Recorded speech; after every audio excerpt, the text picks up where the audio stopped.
عارفك عايز تركب وراك قمر اموس ومش عارف تركبه، هركبه ازاي؟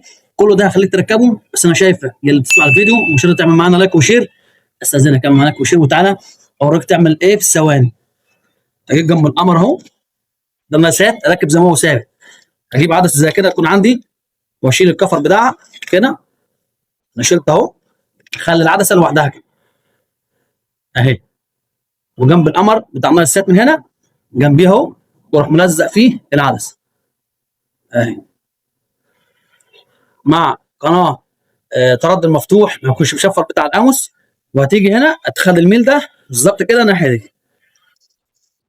كام التردد يا طه؟ التردد هو معايا جبت لك من الجهاز 10 9 2 5 27 500 في، تمام؟ ثواني كده معايا وانا هوريك دلوقتي كل حاجه بنفسك، خليك زي ما انت معايا. ادي التركيبه، بص كده نقرب عليها شويه اهو، هنا في نفس المكان، واحده واحده كده نشوف التردد هيجي معانا دلوقتي ولا لا.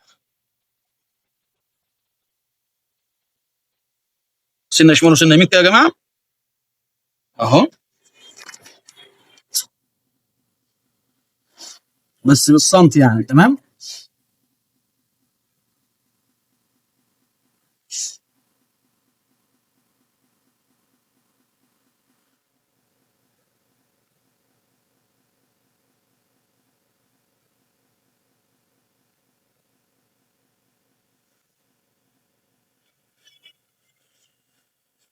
التردد معانا تمام زي الفل، شغال زي ال 10 على 10 اهوت، يعني 85% تردد معانا، تمام؟ طيب انا هعمل ايه دلوقتي بعد ما اخلص كده؟ اروح جايب شكرتون كده اهو، وهلف الاثنين دول مع بعض، هلفهم بشكرتون كده جامد زي الفل كده. اللي جامد معايا كده، ظبطت قاموس، ظبطت قاموس بالظبط في 5 دقائق، اقل من 5 دقائق كمان. عرفتك ازاي وعرفتك التردد بتاع القناه وعرفتك كل حاجه، وادي القفله بتاعته اهي زي كده، وتلف عليها شكرتون او تجيب اي حاجه تربطها، اهم حاجه جامد، وكده هتبقى معاك الدنيا زي الفل 10 10. لو في اي استفسار عندك او اي حاجه سيبوا لي في الرسائل وانا هرد عليك، وصل عندك.